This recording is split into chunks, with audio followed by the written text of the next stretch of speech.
All right, Granger, let's check out one of your runs here, some GS free skiing, watch it in regular motion, and then slow it down. And watch when you're watching this in regular motion. Notice how you're really kind of using your upper body a lot to make these turns. And think about how we're supposed to be using really from skiing from the waist down, rolling both skis up on edge, pushing against that edge angle platform that we've established, letting the skis do some of the work, and having a fairly disciplined, quiet upper body. Um, let's check it out. Yes, ma'am.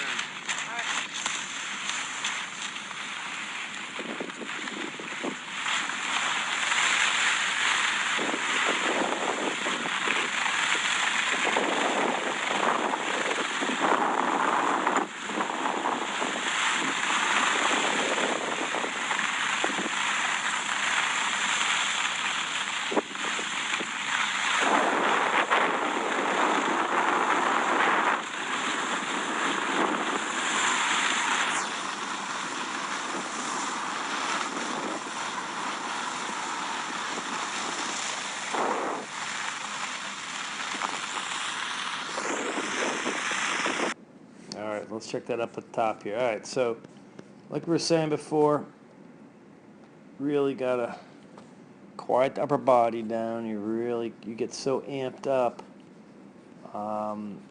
that you just want to crush this thing, and you get kind of wild upper body. Um, Got to use, from the feet down, from the waist down, I mean, using our ankles and knees and roll the skis up on edge. Here we got some major divergence. We had this before early in the year. I thought it was getting better.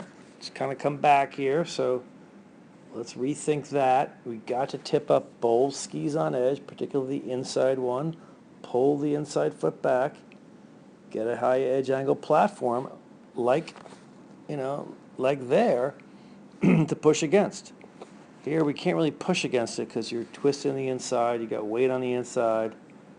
Although you did give it a little push. You can see bend on that outside one, but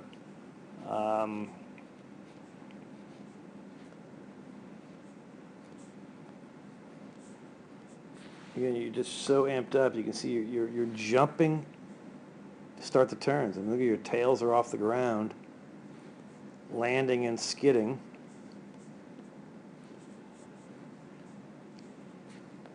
And again, the same here. Jumping in the air, tails off the ground, landing and skidding and diverging. So the only way to get our feet out from underneath us, which is the goal, is to roll up the inside leg. We have to have that one on edge to a high edge angle platform. Then we can move the hip to the inside. You never really get good lower upper body separation on the angles. You can see here, your angle is still kind of like this because the inside foot is under you, and as long as it's flat, it's always going to be under you. Can't physically get it out. So right in here, again, leaping in the air, see tails off the ground. But that inside foot, you can see, is flat and under you. So you never will be able to really put the hip inside the turn, create some angles. It's under you. So, what do you do? Because it's under you, you hunch over at the waist because as a ski racer, we need to be aerodynamic, we need to be lower, so you hunch over. If you were able to move the hip to the inside, we would get lower while still having a relatively upright upper body. The other thing that happens when you hunch over, it's very hard to get the hands forward. And you can try it. Just hunch over at the waist and push the hands forward. Kind of strenuous. So here you are, elbows really behind you. And that inside ski, you could see, just really flat. Finishing this turn, outside ski still on edge. That inside one is completely flat.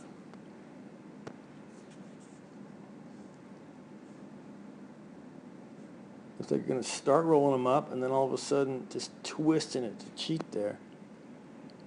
All right, we got to get rid of that. There's no angle, right?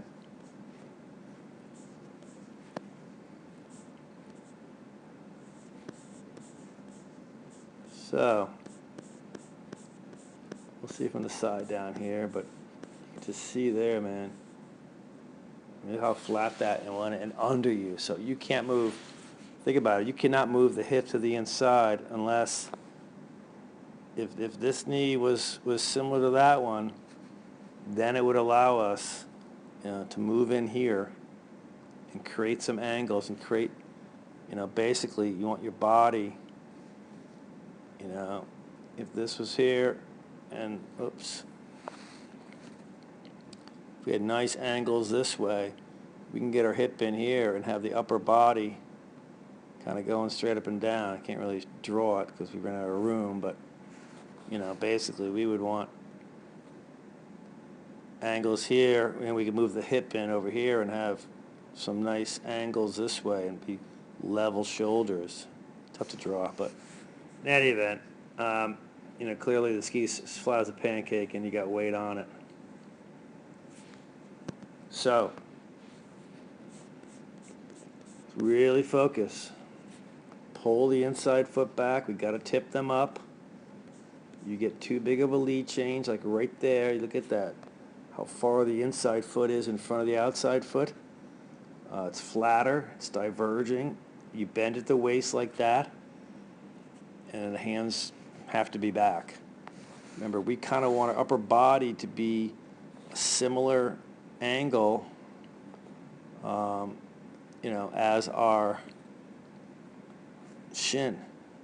So we want it to be like kind of like this, and obviously you're much further over, like that. So we're kind of jacking at the waist. All right, but it's all going to start with the inside leg.